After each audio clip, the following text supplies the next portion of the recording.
glissa dans les pierres. Une fleur perdue d'avance.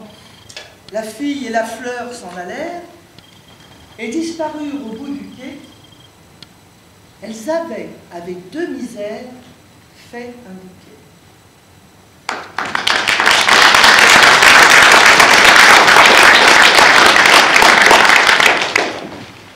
C'est rien.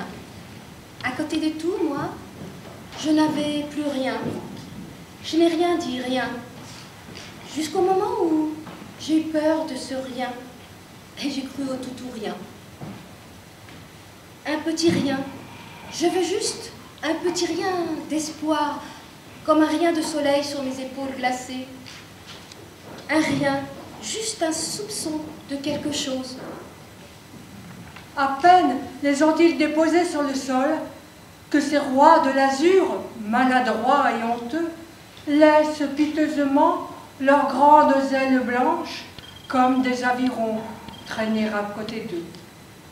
C'était peut-être fin septembre, sur cette côte du passé. Le soleil était un peu tendre et le ciel légèrement bleuté. Elle attendait là, devant l'onde, dans ce vieux pull marin rayé, quelques nouvelles de ce vieux monde, des souvenirs de son passé. Elle attendait juste une pensée, quelque chose qui vient du lointain, la lumière des jours d'été et la beauté de ces matins. N'écris pas.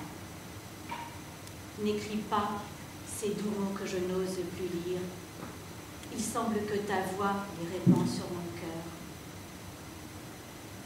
que je les vois brûler à travers ton sourire.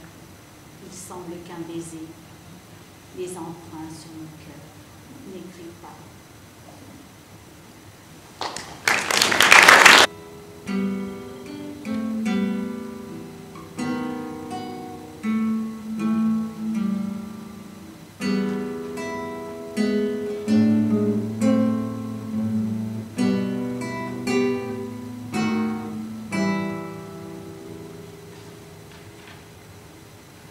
J'ai laissé de mon sein de neige tomber un œillet rouge à l'eau.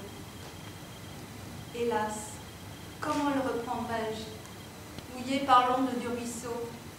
Déjà le courant l'entraîne, bel œillet aux vives couleurs. Pourquoi tomber dans la fontaine? T'arroser, j'avais des pleurs.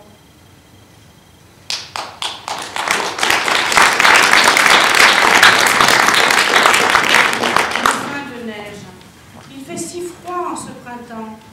J'aimerais tellement entendre ces histoires que l'on ne raconte qu'au coin du feu.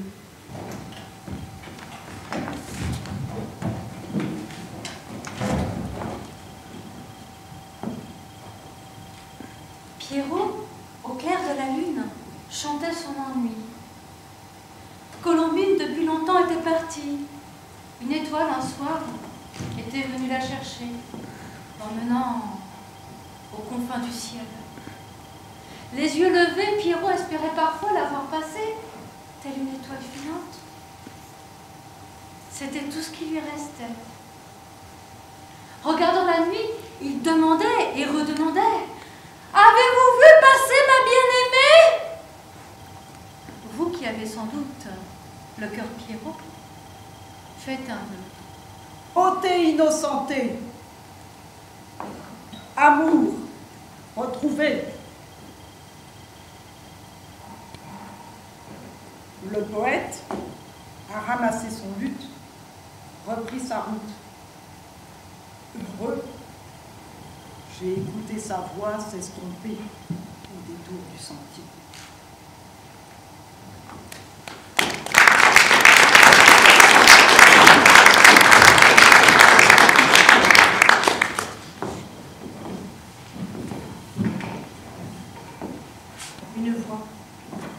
Une voix qui vient de si loin qu'elle ne fait plus teinter les oreilles. Une voix, comme un tambour, voilée, parvient pourtant distinctement jusqu'à nous. Bien qu'elle semble sortir d'un tombeau, elle ne parle que d'été et de printemps. Elle emplit nos corps de joie. Elle allume aux lèvres le sourire. Je l'écoute.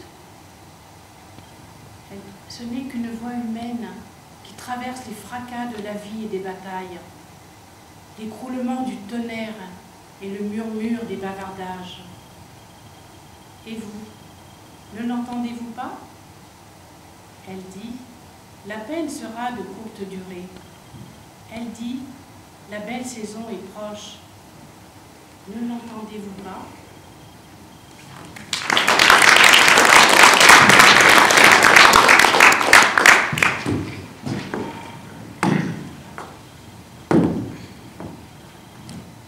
Que sont les mots? Que veulent-ils dire? Sont-ils les miroirs de l'âme? Peuvent-ils parler de tout? Du ressenti, le soir venu quand le soleil disparaît à l'horizon coloré? Quand la nuit s'installe sous le ciel qui s'étoile? Quand l'arbre frémit doucement dans le souffle du vent?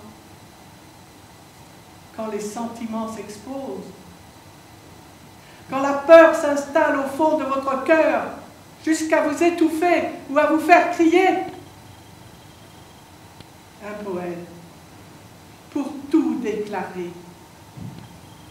Un poème qui assemble les mots.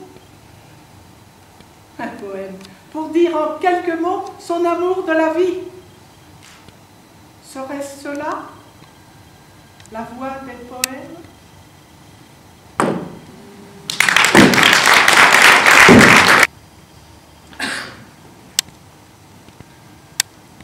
Une fille tomba amoureuse d'un loup qu'un montreur d'animaux exhibait sur la place le jour de sa noce au village.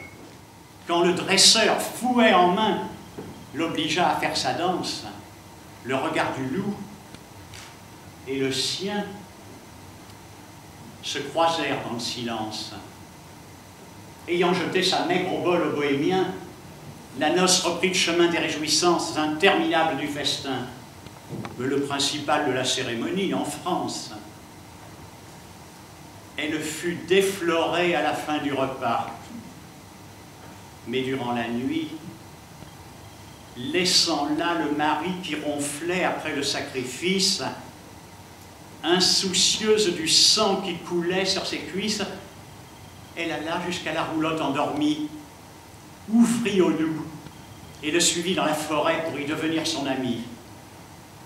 Le lendemain, le scandale éclatait. Les paysans armés partirent en battu. On retrouvait la fille, demi-nue, qui dormait près du loup. On les prit tous les deux. Le loup fut égorgé et la fille jugée. Quand on lui demanda ce qui l'avait poussé à bafouer ainsi les dieux, les regardant bien dans les yeux, son mari, haut comme trois pommes, le curé, bedonnant, le juge, fielleux, les paysans, niais et communs.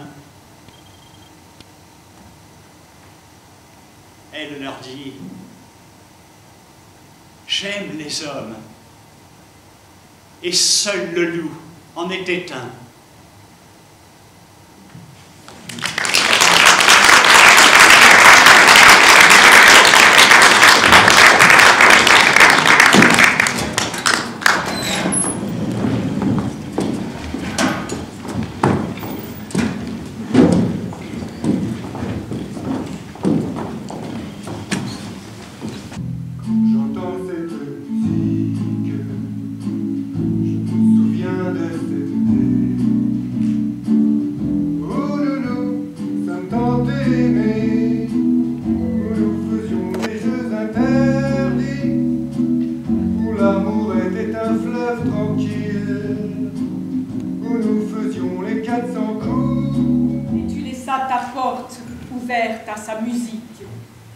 Il a mis le soleil d'Espagne en ton studio. Paris tremblait de froid et se givrait la Seine. Il allumait le feu avec son flamenco et tu sentais ton sang bouillonner dans tes veines. Il s'échauffait aussi, car bientôt il voulut te montrer son talent de toute autre manière. T'oses à peine avouer, et tu ne le sais plus, qui de lui ou de toi éteignit la lumière. Déguisée en vert et en bleu, elle fait sa poire et sa princesse. Elle me fait tarter, moi, qui me fait vieux. Oui, saison fleurie, comme il doit faire neuf en forêt. Sa vie, ce jour, a fait naufrage. Et il s'en va, brisé, cassé, comme un boxeur au dernier round. Au cirque, il a voulu rester. Alors,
No.